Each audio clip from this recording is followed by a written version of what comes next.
سے یا global warming ہے جس کی وجہ سے گلیشیئر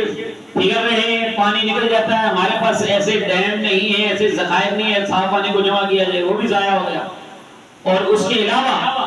دریا خشک ہو رہے ہیں، ڈیم سوکھ رہے ہیں، پانی کے ذخائر کم ہو رہے ہیں، سطح زمین کے اندر جو نیچے پانی ہے زیر زمین اس کی سطح نیچے ہوتی جا رہی ہے۔ یہ سارے مسائل ہیں اور یہ صاف پانی یہ ہماری بنیادی ضرورت ہے۔ آپ سورہ نحل کی آیت نمبر 1011 دیکھیں، اللہ تبارک و تعالیٰ نے فرمایا کہ پانی نازل کیا کیوں؟ منہ شراب، اس میں تمہارا پینا بھی ہے۔ نہیں پانی زیادہ ہوگا، پانی کی کمی ہو جائے گی، ڈی ہائیڈریشن ہو جائے گی، صحت نہیں برقرار رہ سکتی، بندے کی بقا پانی پر ہے۔ اور کھانے پینے میں پانی ہے، پکانے میں پانی ہے، دھونے دھلانے میں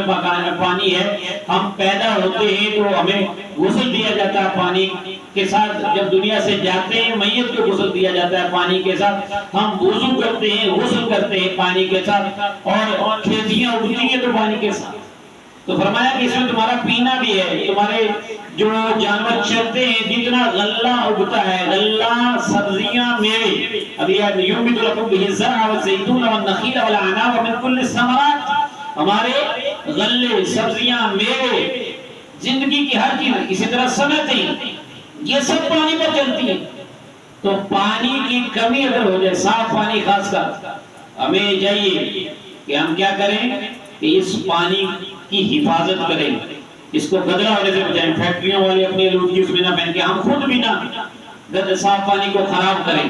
اور جب استعمال کریں تو قرآن پاک کا یہ حکم ذہن میں رکھیں وَكُلُوا وَاشْرَبُوا وَلَا تُسْرِفُوا إِنَّهُ لَا يُحِبُّ الْمُسْرِفِينَ، کھاؤ اور پیو لیکن اسراف نہ کرو، اللہ تعالیٰ فضول خرچے کرنے والوں کو، اسراف کرنے والوں کو پسند نہیں کرتا۔ تو جب ہم وضو کریں، غسل کریں یا پانی استعمال کریں، کپڑے، بائک، گاڑی، سائیکل دھوئیں، فرش دھوئیں، تو صاف پانی کو فضول ضائع کرنے سے بچیں۔ یہ ہماری انفرادی ذمہ داری، اجتماعی ذمہ داری تو یہی ہے کہ ڈیم بنے، پانی کے ذخائر کو محفوظ کیا جائے، وہ علیحدہ مسئلہ ہے، لیکن جو ہمارے ذاتی کام ہے کہ ہم اس فضول خرچی سے بچیں، صاف پانی کی حفاظت کریں۔ اللہ تبارک و تعالیٰ نے ساری کائنات کو اس پانی سے بنایا ہے، فرمایا کہ ان السماوات والارض کانتا رتقا ففتقناہما، آسمان اور زمین یہ بند تھے، ہم نے ان کو کھولا ہے۔ اس کا ایک مطلب ابن عمر رضی اللہ عنہ اور ابن عباس رضی اللہ عنہ نے یہ بیان کیا کہ آسمان سے بارش نہیں ہوتی تھی، زمین سے پودے نہیں اگتے تھے، اللہ نے آسمان سے بارش نازل کی، زمین سے پودے اگے، وجعلنا من الماء کل شیء حی، اور ہم نے پانی سے ہر چیز کو زندگی بخشی ہے، ہر زندہ چیز کو بنایا، زندگی بھی پانی سے بنی، زندگی کی بقا بھی پانی پر ہے۔ تو اس لیے پانی کی اہمیت کو سمجھ کے صاف پانی کے ذخائر کو محفوظ کیا جائے، صاف پانی کو فضول ضائع نہ کیا جائے، اور ہر چیز میں اسراف سے بچا جائے، عبادت گاہیں ہو یا گھر میں استعمال ہو، اس کو